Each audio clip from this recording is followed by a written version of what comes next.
Hey everybody, David Andrews here. It is the day after the Great Conjunction. Oh man, I'm so excited. So I wanted to share just a few thoughts with you about this time of year. It is December 22nd, 2020, and we just passed a day of great significance here on Earth. And so I wanted to just share a little bit about what I've uncovered about this day and what it means, in my opinion, from what I have gathered for all of us, for all civilization living on Earth today, what is actually happening. So, just to get, for those of you who may not be completely familiar with what the Great Conjunction is, there's a cosmological event that occurred yesterday on December 21st, 2020, and that is the planets of Saturn and Jupiter were conjunct. So basically they are traveling through, right, the sky, and they're passing by and they're coming the closest to Earth that they have been together on a conjunction that happens every 20 years. And they're also the closest to each other that they have been for a very long time. So we see in the night sky, if you look to the southwest horizon, you've probably heard about this on the news and other places, but this is a major cosmological event when these two planets come this close together. Now, the last time these two planets were conjunct this close to Earth was in 1623. So almost 400 years ago. So if you're able to get out and see this, it's a very amazing thing to witness. Now, in addition to it not only being a major event in the sky, if you go back to find when they were this close together prior to that was 800 years ago in 1226. So the time period is very, very significant in that in our lifetimes, it'll never happen again. And to be this significant. So what does that mean though? What is it about these planets coming so close together and so close to the Earth? So it all depends on your understanding of planetary beings, right? And cosmology and what is going on and what are the influences of planets upon Earth. So if you study scientific evidence, the sun is, emitting solar flares. It's emitting what's called coronal mass ejections, or CMEs, that sends energy to the Earth. And if you think about it, if it's strong enough, it could have a major impact on all living beings on Earth. And thankfully, we haven't had a major event since 1856, I believe it was. And it was the Carrington event, when a solar flare sent electromagnetic pulse to the Earth that caused quite a bit of chaos. Now, if we were to get one of those again, it would obviously disrupt much more because we're much more dependent on the electrical grid and on all the electronics that run on Earth that could be disrupted by a solar flare. However, in addition to the sun, we also know that the moon has an influence on the Earth. If we just simply have ever been to the beach, we know that there's a tide that happens twice a day. The waters rise, the waters fall, all influenced by the gravitational pull of the moon. So we know that the moon has influence. We know that the sun has influence. Well, all of the planetary bodies also have influence. Now, this has been studied by people for thousands of years. All the ancient cultures studied the planetary bodies. In fact, many of them had calendars, and they mapped their agriculture. They mapped the planting and harvesting of crops, all according to planetary bodies, all according to the changes in the seasons. So if you look at the stars and you look at the planets and their movement in relationship to Earth, we can get a calendar of events. And you can see right next to me here is the calendar of the Zodiac. It shows all the signs in a 360-degree circle, which is basically the ecliptic. And then in addition to our relationship to these planets, and obviously the stars are fixed, and then the planets are all moving in circular motion. We travel past each of the zodiac signs, once in a 12-month period. So, like myself, born in March, I'm under the sun sign of Aries. And the moon, when I was born, was also in Aries. So that says a little bit about my personality and my attributes. I have been influenced by where the planets were and where the sun and the moon were on the day I was born.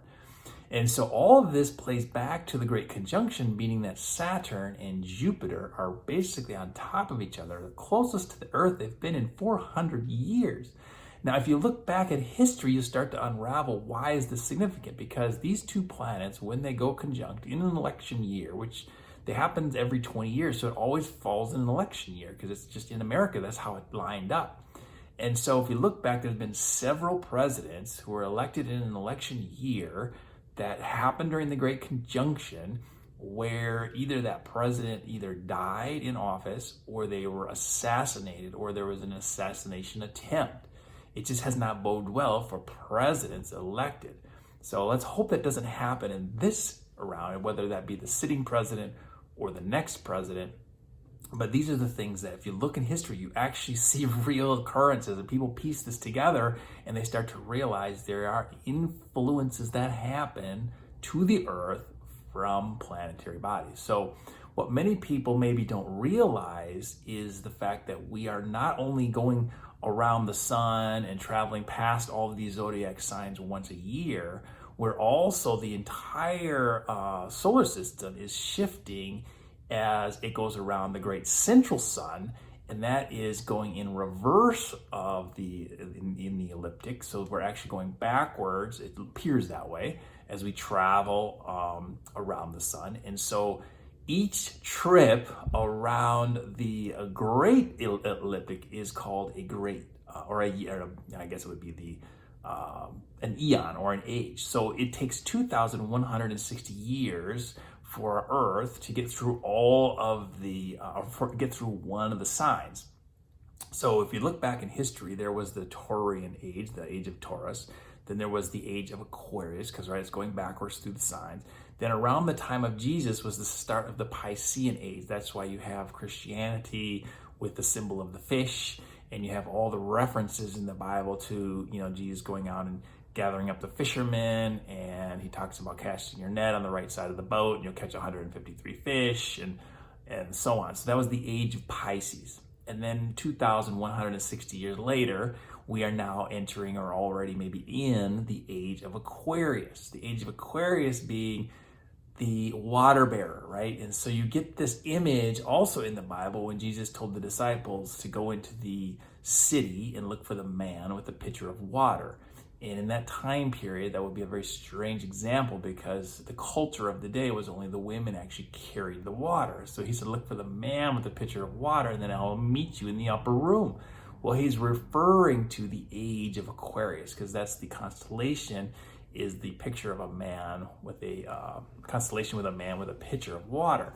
And so as we think about all of these zodiac connections, and we think about we're entering into the age of Aquarius, and we are being ruled by Jupiter and Saturn coming together, we have the influence, a positive influence occurring to the Earth. Now, that positive influence is also battling a negative influence. So Saturn is about control and restriction, and that's what we've experienced at a fabulously high rate. I mean, it's crazy the amount of government control put upon its citizens all around the globe. So that's the forces of darkness trying to control and manipulate humanity. Now, many people just think that the pandemic just happened by random chance, and these policies are all really good for us, and all the things happening are really what's needed, and the government is so benevolent, and they're really looking out for our safety. And that couldn't be further from the truth. But many people are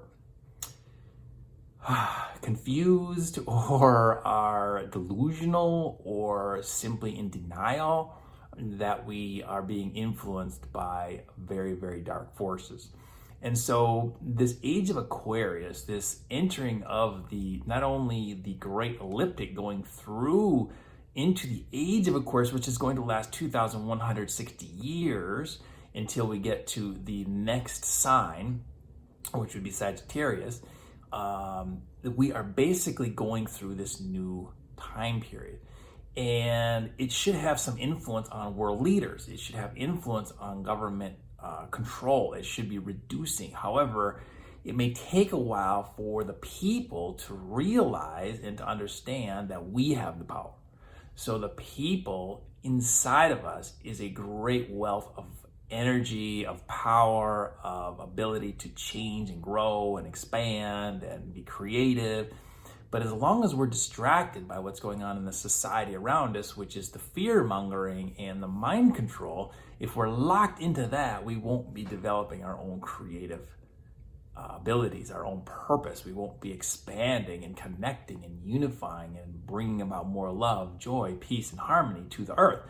And so the destruction may get greater before the benefits and the positivity kind of overwhelm the negative forces. But we know, based on many hundreds of thousands of people who tune in and study astrology, astronomy, cosmology, and really look and read the signs and connect with various informational sources coming through from the cosmos, we all collectively now are putting our energy together and we're having an influence on the world.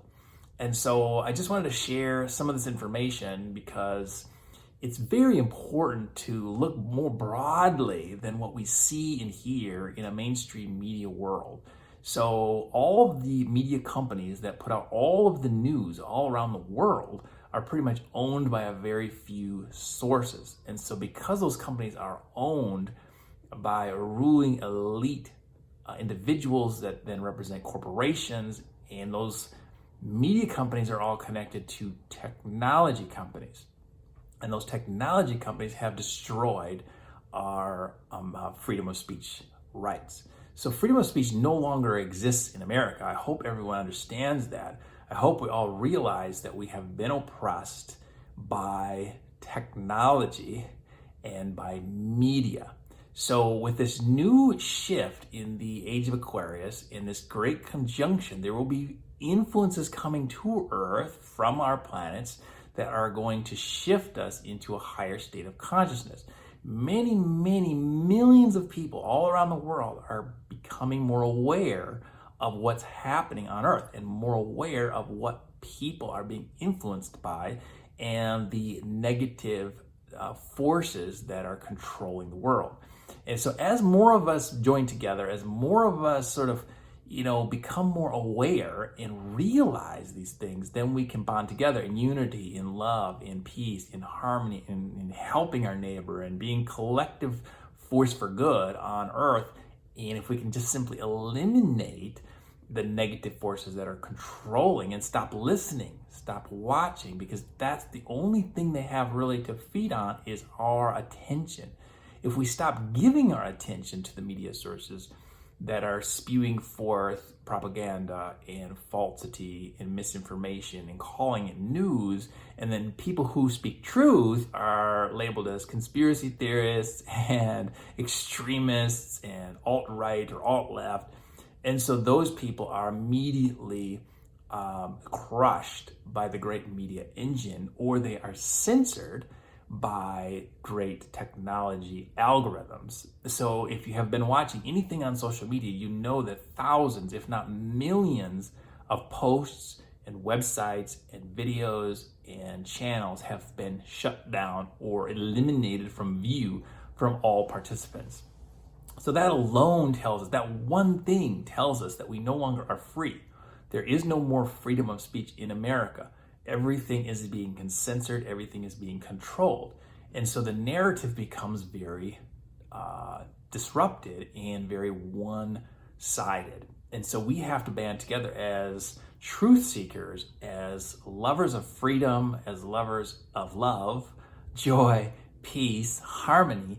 If we connect ourselves and then we broaden our perspective and we start to tune in to cosmological forces, to historical forces, and see the picture of the devastation that has gone across society for hundreds of years, we can start to say, we don't want that anymore. We don't want that societal influence anymore. We want a better world. And then we join together, we manage ourselves, we improve ourselves, and we start to grow and we start to expand, and the world becomes better and better every single day. So I just wanted to share a little bit of this information about cosmology, about the Great Conjunction, about what we're living through, and we're entering this new age. And even though it might feel like there's still a great amount of oppression, in which there is, that should be starting to reduce as we go into 2021 and expand from there, but it still could take some time. So please stay tuned. I will be sharing more information about these events, about what's going on, about details and things that to be aware of, things to just avoid, things to start doing. And if you're here watching this on my YouTube channel, which you can find David Andrews Healthy Habits, if you want to share that with anyone, if you just do a Google search on YouTube, you'll find it. And I've got 100 videos there on 10 healthy habits for high energy living, because in this state of society, we all want to work toward raising our vibration and raising our frequency, getting healthier, getting stronger, opening our mind, opening our heart, being more inclusive, more open, more kind, more loving.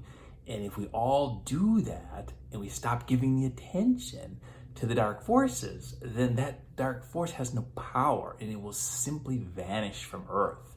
So it really is about us as the people deciding to turn off the mainstream media, turn on connecting with like-minded people who want to share love, joy, peace, and harmony. And we do that and we all share collectively, individually with each other, we will all start to realize the situation we're in, and we can change it. And that's what the Age of Aquarius is all about. That's what Jupiter is all about. Bringing knowledge, information, peace, love, and harmony to society, to Earth, because there's so much good things that are happening, so many good things. And if we just simply give our attention to the goodness, give our attention to love, joy, and peace, we can really, really make a huge difference in shaping the future of the world. So thank you for watching. Please like and subscribe, share with anyone you think might find this interesting, and I'll keep sharing information. It's part of me. It's what I want to do. I love creating information for others to find and discover. And please share a comment. You can send me an email if you have questions. But I really appreciate the opportunity to share, and I'm just so excited that we are entering a new age. And it is very positive, and if we bond together, we can find our way to creating more love, joy, peace, and harmony on Earth.